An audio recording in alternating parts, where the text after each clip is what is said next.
Friends, उम्मीद है आप सब लोग खैरियत से होंगे और ठीक ठाक होंगे। लास्ट लेक्चर में हमने हाउस ट्री पर्सन टेस्ट, जो कि एक प्रोजेक्टिव पर्सनैलिटी टेस्ट है, उसको स्टार्ट किया था। लास्ट वीडियो में मैंने आपको उसकी हिस्ट्री, उसका पर्पस, उसकी एज लिमिट, उसकी स्कोरिंग, एडमिनिस्ट्रेशन और इम्प्लीमेंटेशन के बारे में बताया था। तो आज हम HTP की इंटरप्रिटेशन को स्टार्ट करेंगे। सबसे पहले हम HTP टेस्ट के हाउस जो ड्राइंग होती है उसकी इंटरप्रिटेशन को शुरू करेंगे। स्टार्ट करते हैं। जब आपका क्लाइंट आपको 4 ड्राइंग फॉर्म के ऊपर तीनों ड्राइंग्स ड्रॉ करके दे देता है, हाउस की, ट्री की और पर्सन की, फिर बारी आती है इंटरप्रिटेशन की, पर्सनैलिटी को असेस करने की। अगर उसमें कोई ब्रेन फंक्शनिंग डिस्टर्ब है या कोई ब्रेन डैमेज है तो उसको असेस करने की बारी आती है। तो उसी को आज हम स्टार्ट करने जा रहे हैं। तो सबसे पहले मैं आपको बताऊंगी कि जो हाउस की ड्राइंग होती है उसको कैसे इंटरप्रेट किया जाएगा और हाउस की ड्राइंग उससे ड्रॉ करवाने का मकसद क्या है, या जो हाउस की ड्राइंग होती है वो किस चीज़ को रिवील करती है या किस चीज़ को असेस कर रही होती है। तो जो हाउस की ड्राइंग होती है वो क्लाइंट के फैमिली रिलेशनशिप के बारे में बताती है कि आपके क्लाइंट के उनकी फैमिली के साथ रिलेशनशिप कैसे हैं। तो वो चीज़ हम असेस करते हैं हाउस की ड्राइंग से। तो इस वीडियो में आपको मैं एक डिटेल्ड हाउस की इंटरप्रिटेशन के बारे में बताऊंगी। तो वीडियो को लास्ट तक ज़रूर देखिएगा और अगर वीडियो पसंद आए तो कमेंट करके ज़रूर बताइएगा। तो सबसे पहले हम बात करते हैं साइज़ ऑफ हाउस की। आपके क्लाइंट ने जो हाउस ड्रॉ किया है, अगर उसका साइज़ बहुत ज़्यादा स्मॉल है, टू लिटिल साइज़ है, तो वो ये शो करता है कि आपके क्लाइंट के अपनी फैमिली के साथ इश्यूज़ हैं, या आपका जो क्लाइंट है वो अपनी फैमिली की तरफ से रिजेक्टेड है। अब इसका क्या मतलब है? मतलब ये है कि आपका जो क्लाइंट है उसको घर में कोई इम्पोर्टेंस नहीं मिलती। हो सकता है कि उसकी बात को हमेशा टाल दिया जाता हो, उसकी बात को सुपीरियर कंसीडर नहीं किया जाता, उसको इग्नोर किया जाता है। तो ये चीज़ शो करती है कि अगर आपके क्लाइंट ने टू लिटिल साइज़ का हाउस ड्रॉ किया है। तो अगर आपका क्लाइंट हाउस ड्रॉ करता है एक बड़े साइज़ का, एक लार्ज साइज़ का, तो वो डिपेंडेंसी को शो करता है। मीन्स कि आपका जो क्लाइंट है वो हर चीज़ के लिए अपनी फैमिली पे डिपेंड करता है। छोटे मोटे डिसीजंस हों, पैसों की बात हो, किसी से कोई बात करनी हो, बाहर जाना हो, कोई चीज़ लेके आनी हो, तो वो हर चीज़ के लिए वो अपनी फैमिली पर डिपेंड करता है। वो खुद से कुछ नहीं कर पा रहा होता। इसके बाद आता है हाउस की जो ड्राइंग है उसमें जो लाइंस या वॉल्स भी हम उन्हीं लाइंस को कह रहे हैं जो कि उसने ड्रॉ की होती हैं। तो अगर आपके क्लाइंट ने वीक लाइंस बनाई हैं, वीक लाइंस का मतलब ये है कि जो पेंसिल उसने पकड़ी है, मतलब बहुत हल्के हल्के जो है वो ड्राइंग बनाई है, पेंसिल को इतना गड़ा के नहीं बनाई बल्कि बहुत लाइट से पेंसिल को पकड़ के उसने ड्राइंग बनाई है, इसको हम कहेंगे वीक लाइंस। तो अगर आपके क्लाइंट ने हाउस की जो ड्राइंग है उसमें जो लाइंस हैं वो वीक हैं, तो वो ये शो करता है वीकनेस इन द ईगो। आपके क्लाइंट की वीकनेस ऑफ ईगो को शो करता है। अब वीकनेस ऑफ ईगो से क्या मुराद है? वीकनेस ऑफ ईगो हम इसे कहते हैं कि आपका जो क्लाइंट है वो छोटे छोटे स्ट्रेसफुल जो सिचुएशंस होती हैं या जो फ्रस्ट्रेटेड सिचुएशंस होती हैं उसको बर्दाश्त नहीं कर पाता, उसको फेस करना उसके लिए मुश्किल बन जाता है। या ये कह लीजिए कि उसकी जो ईगो है वो बहुत जल्दी हर्ट हो जाती है, छोटी छोटी बातों को वो दिल पे ले लेते हैं। अगर आपके क्लाइंट ने जो हाउस की ड्राइंग की है उसमें जो लाइंस हैं वो स्ट्रॉन्ग हैं, स्ट्रॉन्ग हम कहेंगे कि उन्होंने बहुत गड़ा के पेंसिल को जो है वो ड्राइंग की है, बहुत डार्क ड्राइंग है, तो वो उनकी एंजाइटी को शो करता है और नीड ऑफ प्रोटेक्शन को शो करता है। यानी कि वो ये चाहते हैं कि मुझे जो है वो प्रोटेक्शन मिले, मुझे हर तरफ से जो है वो प्रोटेक्ट किया जाए, और वो ज़्यादा वक्त एंशियस रहते हैं। अगर क्लाइंट ने जो हाउस की ड्राइंग की है उसमें जो लाइनिंग है वो डबल की हुई है, डबल लाइंस की हुई हैं। जैसे हम बॉर्डर बनाते हैं ना, जो बच्चे बॉर्डर बनाते हैं तो उसमें डबल लाइन करते हैं, पहले एक सिंगल लाइन ड्रॉ करते हैं, फिर उसके साथ एक और ड्रॉ करके उसमें कलर फिल करते हैं। ठीक है, तो इसको कहा जाएगा डबल लाइन। तो अगर आपके क्लाइंट ने हाउस की ड्राइंग में डबल लाइंस यूज़ की हैं तो वो उनकी इनसिक्योरिटीज़ को शो करता है। मीन्स वो हर चीज़ को लेके इनसिक्योर रहते हैं, वो कोई भी चीज़ हो सकती है। इनसिक्योरिटीज़ मतलब कि वो अपने फ्यूचर को लेके इनसिक्योर हो सकते हैं, वो अपनी फैमिली को लेके इनसिक्योर हो सकते हैं, वो अपने पार्टनर को लेके इनसिक्योर हो सकते हैं कि कभी भी मुझे ये छोड़ के जा सकता है या मुझे कभी भी जॉब से फायर किया जा सकता है। तो ये कहलाती हैं इनसिक्योरिटीज़। तो अगर डबल लाइंस आपका क्लाइंट ड्रॉ कर रहा है, यूज़ करता है ड्राइंग में, तो उसकी इनसिक्योरिटीज़ को शो करता है। इसके बाद आती है जो हाउस है उसकी रूफ, सीलिंग यानी कि छत। अगर आपके क्लाइंट ने सिंपल और नॉर्मल रूफ या सीलिंग बनाई है तो वो उनकी रियलिटी लाइफ को शो करता है। यानी आपका जो क्लाइंट है वो रियलिटी में रहता है, जो चीज़ दुनिया में हो रही होती है वो उसको ही लेके अपनी लाइफ के डिसीजंस लेता है या उसी की बेस पे जो है वो अपनी ज़िंदगी गुजार रहा होता है। अगर आपके क्लाइंट ने रूफ पे या सीलिंग पे एक्स्ट्रा अटेंशन दी हुई है, यानी कि बहुत ज़्यादा डिज़ाइनिंग या फैंसी सी रूफ बनाई हुई है, तो वो उनकी ओवर थिंकिंग और फैंटेसी लाइफ को शो करता है। इसके बाद अगर इनकम्प्लीट, टाइनी और बर्निंग रूफ है, बहुत छोटी है और इनकम्प्लीट या जली हुई छत बनाई हुई है, तो वो ये शो करता है कि आपका जो क्लाइंट है वो ओवर पावर को अवॉइड करता है। यानी कि वो ये नहीं चाहता कि मेरे पास पावर्स बहुत ज़्यादा हों, सब कुछ मेरे हाथ में आ जाए, दुनिया जो है वो पूरी मेरे पीछे चलना शुरू हो जाए, या मेरे घर वाले जो है सिर्फ़ और सिर्फ मुझे ही पूछें, मेरे पीछे चलें, मैं जो भी कहूँ वो करें। तो इस चीज़ को वो अवॉइड करता है। एंड फ्राइटनिंग फैंटेसी, और खौफनाक जो फैंटेस्टिक लाइफ होती है ना, उसमें रह रहा होता है। इसके बाद है विंडोज़ एंड डोर्स।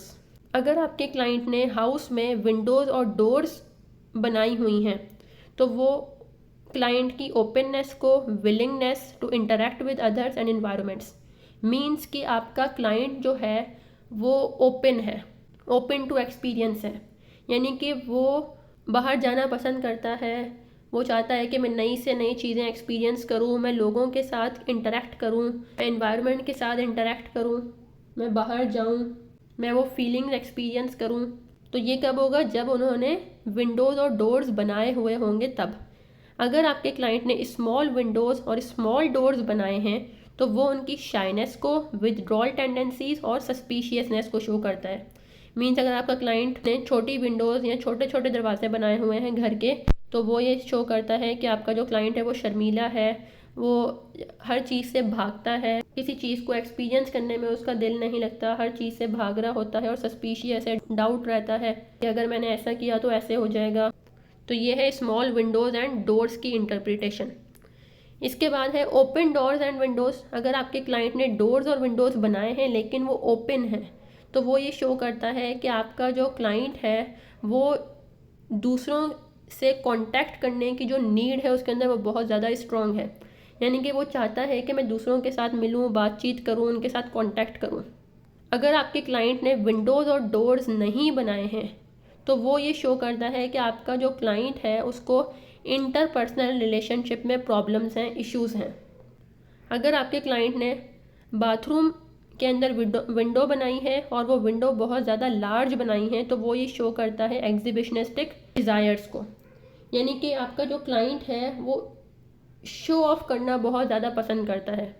उसकी ये ख्वाहिश होती है कि मेरे पास जो भी हो मैं अपने आप को शो ऑफ करूं, इतनी खूबसूरत हूं मैं, तो मैं अपने आप को शो ऑफ करूं, मैं लोगों को दिखाऊं मेरे पास कितना पैसा है, दिस एंड ऑल दैट। इसके बाद आता है चिमनी।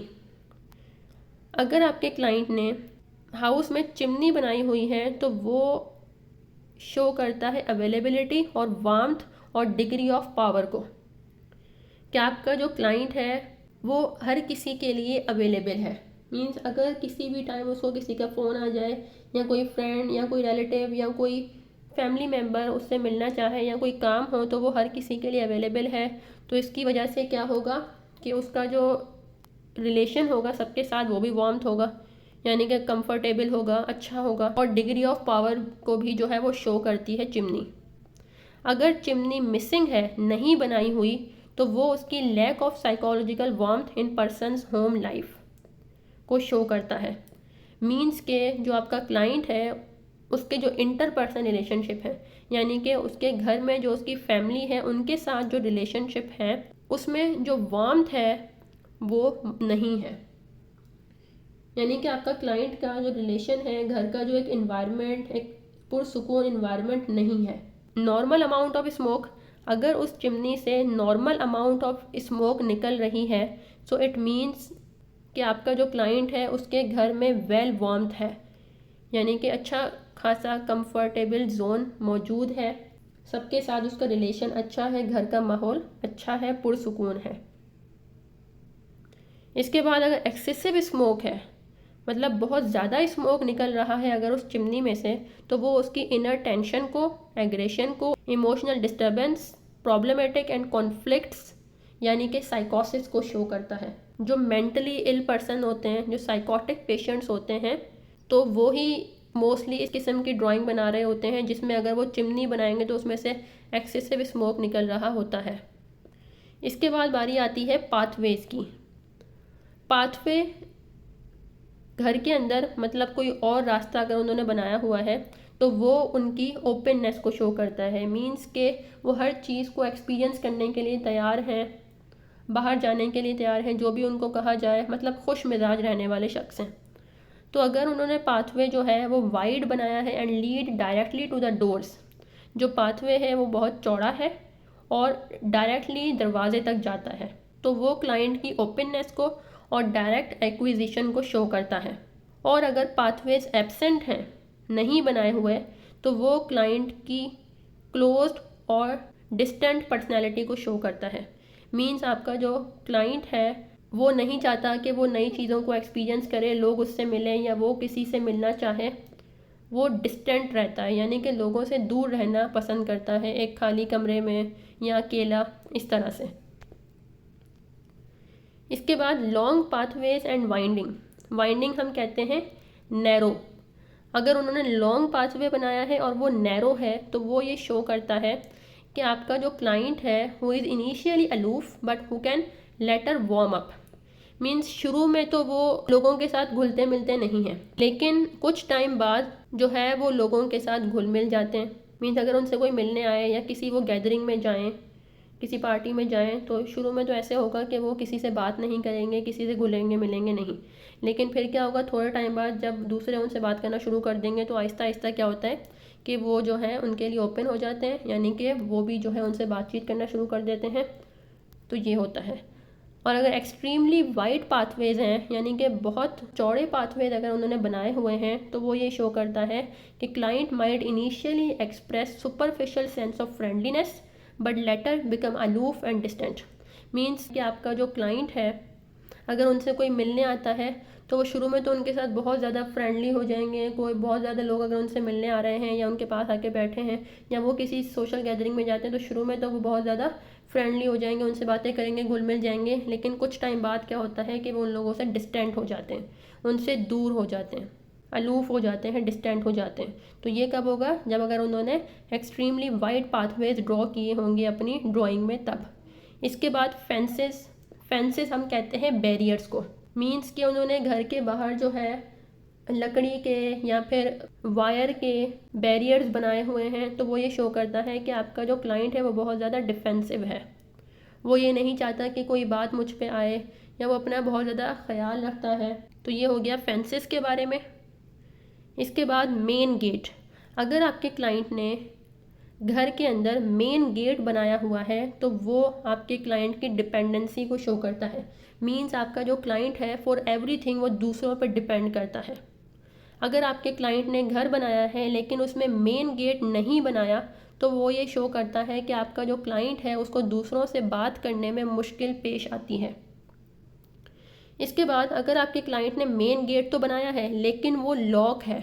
अब लॉक का कैसे पता चलेगा, आप उनसे पूछोगे कि आपने ये गेट बनाया है तो वो खुद ही बता देता है कि हाँ मैंने गेट बनाया है लेकिन ये लॉक है, और आपको भी जो है वो ड्राइंग में शो हो जाता है। फिर आप उनसे क्वेश्चन करते हो जो कि मैंने आपको लास्ट वीडियो में बताया था कि हम पोस्ट क्वेश्चनिंग इसीलिए कर रहे होते हैं ताकि हमें उनके पॉइंट ऑफ व्यू से पता चल सके कि उनकी जो ड्राइंग है इसमें कौन कौन से एलिमेंट्स उन्होंने ड्रॉ किए हैं, क्योंकि हर एक एलिमेंट के लिए कोई ना कोई इंटरप्रिटेशन ज़रूर है, हर एक एलिमेंट की कोई ना कोई मीनिंग है, तो इसलिए हमें हर एक मीनिंग जो है वो क्लियर होनी चाहिए। तो इस वजह से हम पोस्ट क्वेश्चनिंग करते हैं। तो अगर आपके क्लाइंट ने मेन गेट बनाया है लेकिन वो लॉक है, सो इट मीन्स आपका क्लाइंट डिफेंसिव है, वो ये नहीं चाहता कि कोई बात मुझ पे आए या कोई मुझ पे इल्ज़ाम लगे।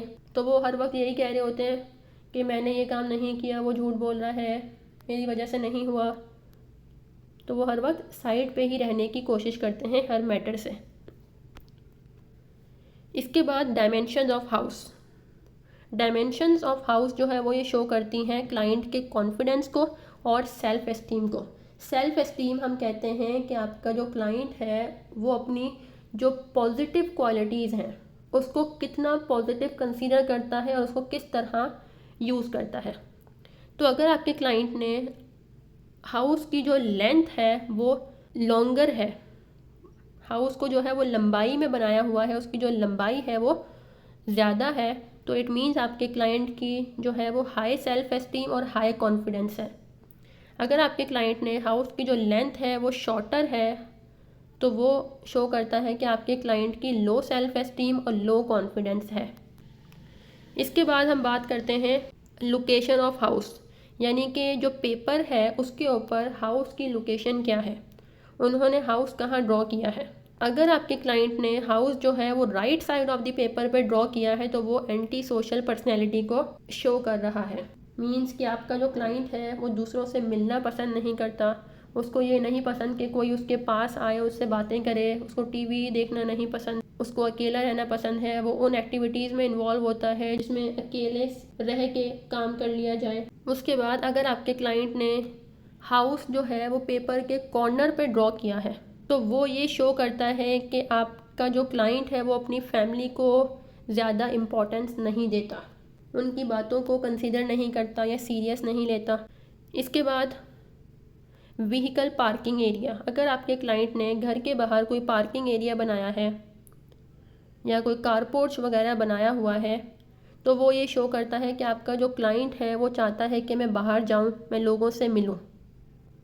अगर आपके क्लाइंट ने हैंगिंग लाइट बनाई है तो वो ये शो करता है कि आपका जो क्लाइंट है वो सोशल अटेंशन चाहता है, वो चाहता है कि लोग मेरी बातें करें, मुझसे आके मिलें, मुझसे पूछें, मेरा हाल चाल जानने की कोशिश करें, मेरे बारे में जानने की कोशिश करें, मेरी तारीफ़ें करें। उसके बाद अगर आपके क्लाइंट ने घर के सामने कोई ग्राउंड बनाया है तो वो ये शो करता है कि आपका जो क्लाइंट है वो रियलिटी को फेस करने की स्टेबिलिटी रखता है। कोई भी रियलिटी में चैलेंज उसके सामने आ जाए वो उसको फेस कर लेता है, वो डर के पीछे नहीं बैठता या स्ट्रेस नहीं लेता बहुत ज़्यादा। इसके बाद अगर आपके क्लाइंट ने घर के बाहर कोई गटर बनाया है तो वो उनकी सस्पिशियसनेस को शो करता है, मीन्स वो शकी मिजाज का मालिक है। इसके बाद अगर आपके क्लाइंट ने घर के बाहर कोई ग्रास या कोई फ्रूट्स वगैरह ड्रॉ किए हैं तो वो ये शो करता है कि आपका जो क्लाइंट है वो इमोशनल प्रोटेक्शन चाहता है आपसे या दूसरे लोगों से। वो ये चाहता है कि अगर मैं किसी बात को लेके दुखी हूँ या खुश हूँ तो लोग मुझसे पूछें, लोग मेरा ख्याल रखें, मेरे कहे बगैर ही मेरा ख्याल किया जाए, दिस एंड ऑल दैट। अगर आपके क्लाइंट ने बर्ड्स, माउंटेन्स, सन, स्टार्स या कोई ऐसी चीज़ें बनाई हुई हैं घर के बाहर तो वो शो करता है फैंटेसी लाइफ को। उसके बाद अगर आपके क्लाइंट ने घर बनाया है और उसमें रूम्स को सेपरेटली शो किया है, इंडिकेट किया हुआ है, आप उनसे पूछते हो तो वो कहते हैं कि ये ड्राइंग रूम है, ये टीवी लाउंज है, ये बेडरूम, एक बेडरूम है, ये दूसरा बेडरूम है, ये कारपोर्च है, ये किचन है, ये वॉशरूम है, ये बैल्कनी है। मीन्स कि उन्होंने रूम्स को सेपरेट किया हुआ है तो वो ये शो करता है कि आपके क्लाइंट के उनकी फैमिली के साथ रिलेशनशिप अच्छे नहीं हैं। अगर आपके क्लाइंट ने कर्टेन ड्रॉ किए हैं यानी कि पर्दे बनाए हुए हैं तो वो ये शो करता है कि आपका जो क्लाइंट है वो अपने सोशल स्टेटस को डेवलप करना चाहता है।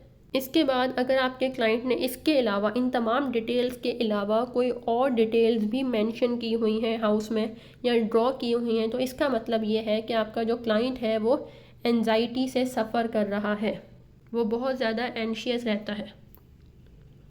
तो ये थी आज की वीडियो जिसमें मैंने आपको डिटेल से बताया कि हाउस ट्री पर्सन टेस्ट में जो हाउस की ड्राइंग होती है उसका मतलब क्या होता है, वो हमें किस चीज़ के बारे में बता रहा होता है, या उस ड्राइंग से हम क्लाइंट के किस एस्पेक्ट को असेस कर सकते हैं। मुझे उम्मीद है कि आपको ये वीडियो ज़रूर पसंद आई होगी। अगर आपको कोई क्वेश्चन है इंटरप्रिटेशन ऑफ हाउस से रिलेटेड तो आप मुझसे कमेंट सेक्शन में पूछ सकते हैं। आज के लिए इतना ही। अपना बहुत ज़्यादा ख्याल रखिएगा। Thank you so much and अल्लाह हाफिज़।